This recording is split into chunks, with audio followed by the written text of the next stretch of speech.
She came home looking like she dressed for someone. But it wasn't me. It all started with a text message. A simple one from Ava, asking if I was home yet. I was still stuck in traffic, the taillights in front of me a sea of red. I typed back, "Not yet, traffic's a nightmare," she replied with a laughing emoji which felt strange. It wasn't her usual vibe. Ava rarely messaged me when she was out with her friends, and when she did, it was usually a quick check-in, not this performative casualness. Something felt off, like she was trying too hard. When I finally walked through the front door, her perfume hung in the hallway, a ghost of her presence. But she wasn't there. I dropped my keys on the table and sank onto the couch, the silence of the apartment feeling unusually loud. I found myself scrolling through photos from our last trip, smiling at the memory of her laughing on the beach. She'd been distant lately, a quiet withdrawal I'd chalked up to stress from her demanding job. I kept telling myself it was just a phase, that things would go back to normal. An hour ticked by, my phone buzzed. It was her. "Are you awake?" I replied instantly, my fingers almost fumbling with the screen. "Yeah, just got in. On my way home," she wrote. When she finally walked in, my first thought was how stunning she looked. She was far more dressed up than usual for a casual girls' night. Her makeup was perfect, her dress was new, and she was enveloped in a cloud of fragrance, a mix of her signature scent and something else I didn't recognize. "You look beautiful," I said, and I meant it. She offered a strange, tight half-smile in return. "Why so dressed up just to hang out with your friends?" I asked, trying to sound light. She laughed, a sound that didn't reach her eyes. "Maybe I wanted to meet someone better," she joked. The words hit me like a physical blow, knocking the air right out of my lungs. I stared at her, trying to process it.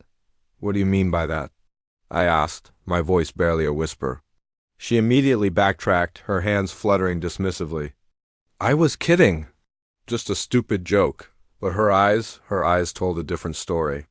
They were darting around, avoiding mine. Without another word, she walked straight to the bathroom and shut the door. She stayed in there for what felt like an eternity. While she was showering, her phone, left on the coffee table, lit up. A notification banner appeared at the top of the screen. "Let me know when you get home safe." My stomach twisted into a knot.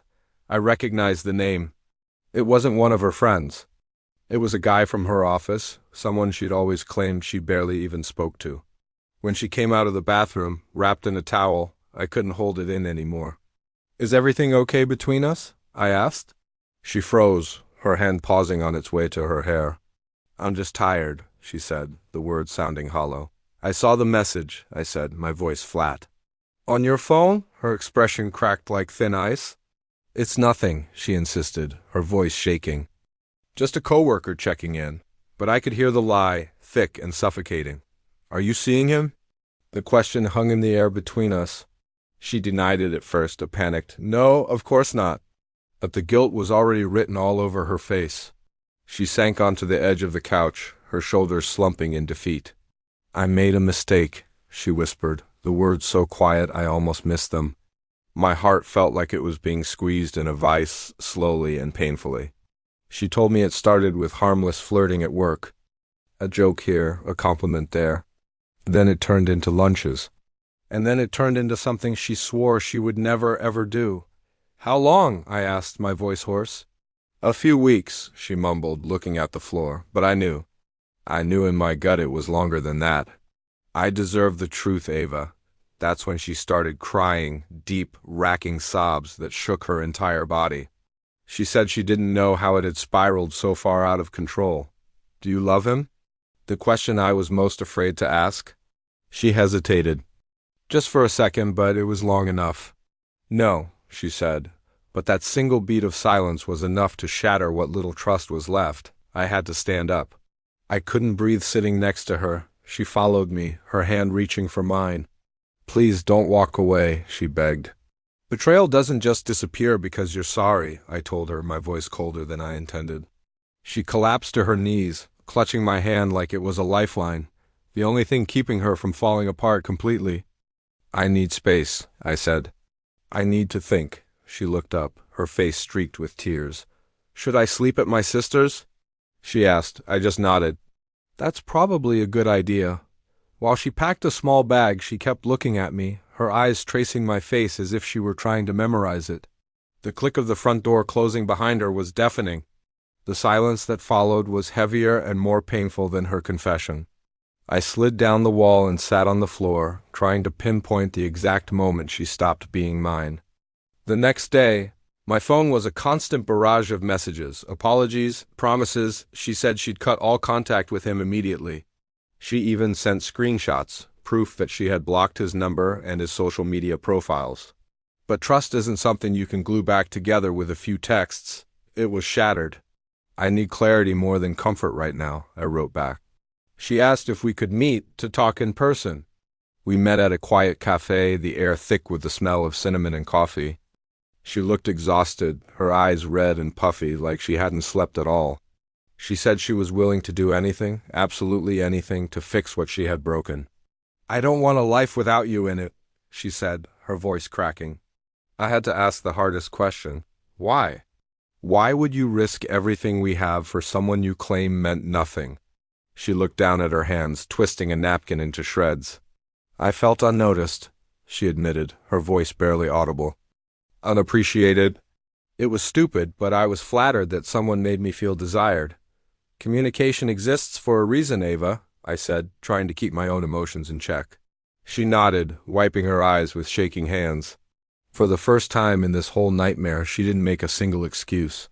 She didn't try to justify her actions. She took full responsibility for every choice she made. "Rebuilding trust is possible," I told her, looking her straight in the eye. "But it's going to be exhausting. I'll fight for us," she promised. Every single day, I wasn't ready to forgive her, not yet, but I was willing to try. "I'm not promising anything," I said, "but I'm willing to try." She reached across the table and held my hand, her grip tight as if she was afraid I might vanish. The days that followed were a blur of awkward honesty and painfully raw conversations. It was hard. But slowly her actions began to line up with her words. She deleted every social media account that had any connection to him. She told her family what she had done, refusing to hide in shame. She started going to therapy, both alone and then with me. And little by little, the white-hot anger inside me began to soften. I could see the genuine terror in her eyes at the thought of losing me. But more than that, I could see she truly, deeply wanted to be a better person.